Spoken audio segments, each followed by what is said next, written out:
Peserta didik mampu mengerjakan soal dengan baik pada percobaan kedua tanpa melihat urutan langkah pengerjaan soal karena mereka sudah memahami konsep dan cara penyelesaian soal perhitungan rata-rata (min) tersebut. Pada kasus ini, mereka tidak hanya menghafal prosedur penyelesaian soalnya, tetapi juga memahami secara mendalam konsep cara mencari rata-rata.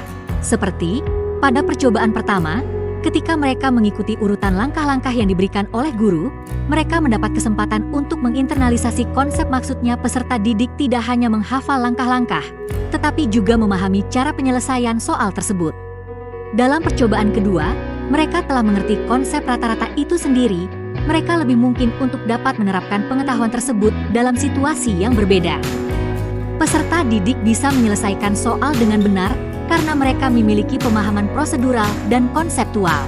Ketika peserta didik menguasai prosedur dengan benar, langkah-langkah mencari nilai rata-rata, dan mengerti konsep rata-rata itu sendiri, mereka lebih mungkin untuk dapat menerapkan pengetahuan tersebut dalam situasi yang berbeda.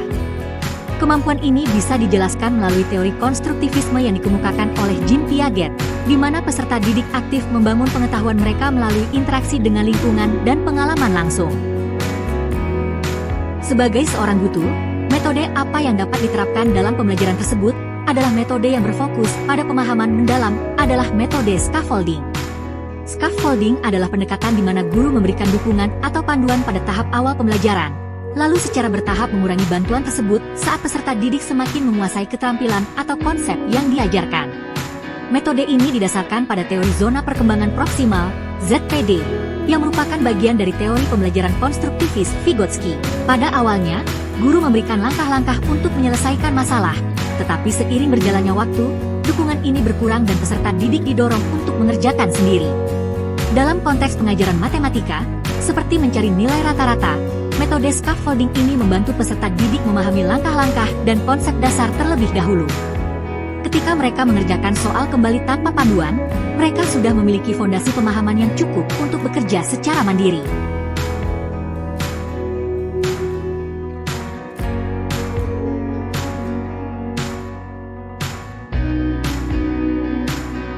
Untuk membantu peserta didik kelas 1 SD yang belum bisa berhitung dengan lancar, Rina perlu mempertimbangkan tahapan perkembangan kognitif anak usia dini dan strategi pembelajaran yang sesuai.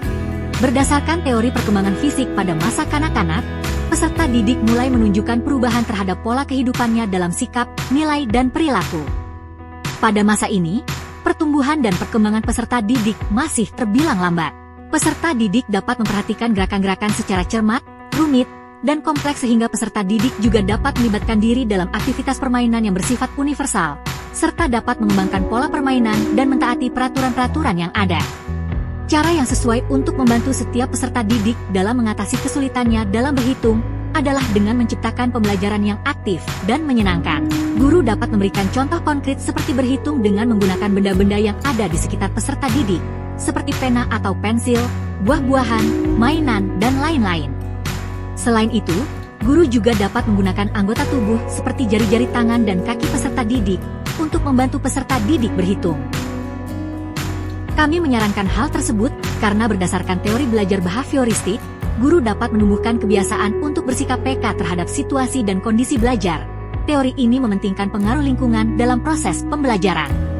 Teori behavioristik ini dapat membantu guru dalam mengembangkan keterampilan belajar peserta didik yang berfokus pada kecepatan, spontanitas, dan daya tahan melalui praktik dan pembiasaan. Selain itu, teori belajar konstruktivisme Vygotsky juga dapat digunakan oleh Rina karena teori ini menekankan pentingnya interaksi sosial dan dukungan dari orang dewasa, scaffolding, dalam pembelajaran peserta didik kelas 1 SD. Rina bisa menerapkan prinsip ini dengan memberikan bimbingan langsung dan menggunakan dukungan dari lingkungan sekitar untuk membantu peserta didik memahami konsep materi yang diajarkan. Rina dapat membuat lingkungan belajar yang mendukung perkembangan matematika peserta didik dan membantu mereka mencapai kemajuan yang signifikan dalam berhitung dengan memadukan metode dan teori belajar yang relevan.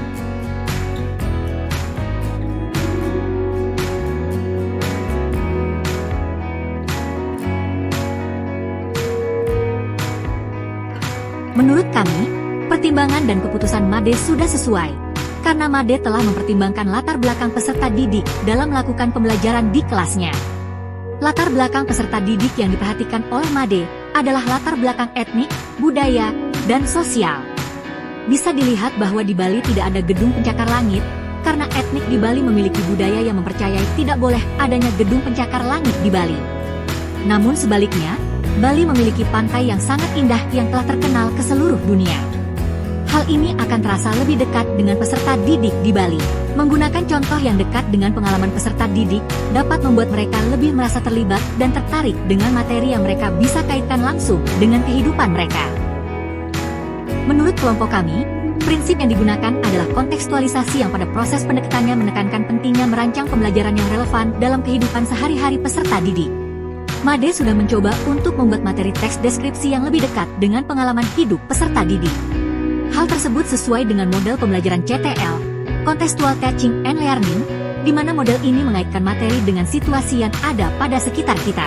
Menurut teori konstruktivis oleh Vygotsky, pembelajaran menjadi lebih efektif ketika siswa dapat membangun pengetahuannya sendiri dengan mengaitkannya dengan pengalaman dan lingkungan mereka.